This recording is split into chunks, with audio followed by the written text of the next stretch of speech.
లక్నోలోని ఎకానా మైదానం వేదికగా ఐపీఎల్ 30వ match Lucknow Super Giants Chennai Super Kings జట్ల మధ్య జరగగా ఈ మ్యాచ్లో చెన్నై జట్టు ఒక అద్భుత విక్టరీని అందుకుంది. ఈ మ్యాచ్లో చెన్నై జట్టు ఆల్రౌండ్ షోతో అదరగొట్టి వారి వరుస పరాజయాలకు ఫుల్ స్టాప్ పెట్టగలిగింది. లక్నోపై 5 వికెట్ల తేడాతో గెలిచి కంబ్యాక్ ఇచ్చారు ధోనీ సేన. ఇక ఈ మ్యాచ్లో సూపర్ బ్యాటింగ్తో player of the match award అందుకొని ఐపీఎల్ చరిత్రలో అత్యంత పెద్ద వయసులో player of the match award అందుకున్న ఆటగాడిగా ధోనీ రికార్డు సృష్టించాడు.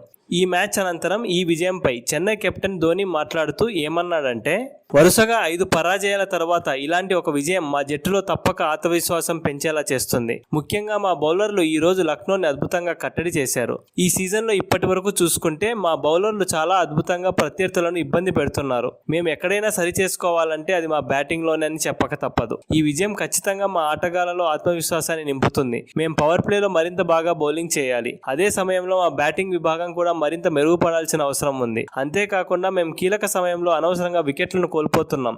దాంతో ఒత్తిడి పెరుగుతోంది. ఈ విషయంలో కూడా మేము మరింతగా మెరుగుపడాలి. పరిస్థితి ఎలా ఉన్నా భయపడుతూ ఆట ఆడకూడదు. గెలిచినా ఓడినా ధైర్యంగా ఆడాలని మాత్రమే నేను నమ్ముతాను. ఇక ఈ మ్యాచ్ లో అశ్విన్ ను తప్పించడానికి ఒక ప్రత్యేక కారణం ఉంది. గత కొన్ని మ్యాచ్లుగా అశ్విన్ పై అనవసరంగా ఎక్కువ ఒత్తిడి పెడుతున్నాం.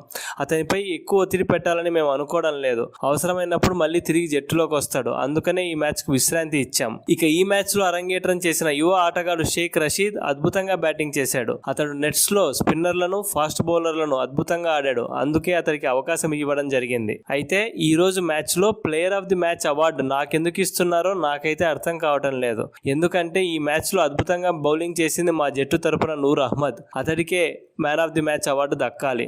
నాకు వయసు పెరుగుతున్నా ఇలాంటి ఆట ఆడినప్పుడు నాలో ఇంకా ఫినిషర్ చచ్చిపోలేదని మాత్రం అనిపిస్తుంటుంది అని ధోనీ చివరిలో చమత్కరించాడు. ఈ వీడియో కనుక మీకు నచ్చినట్లయితే లైక్ చేయండి. మరిన్ని స్పోర్ట్స్ అప్డేట్స్ కోసం మా ఛానల్ని సబ్స్క్రైబ్ చేసుకోండి.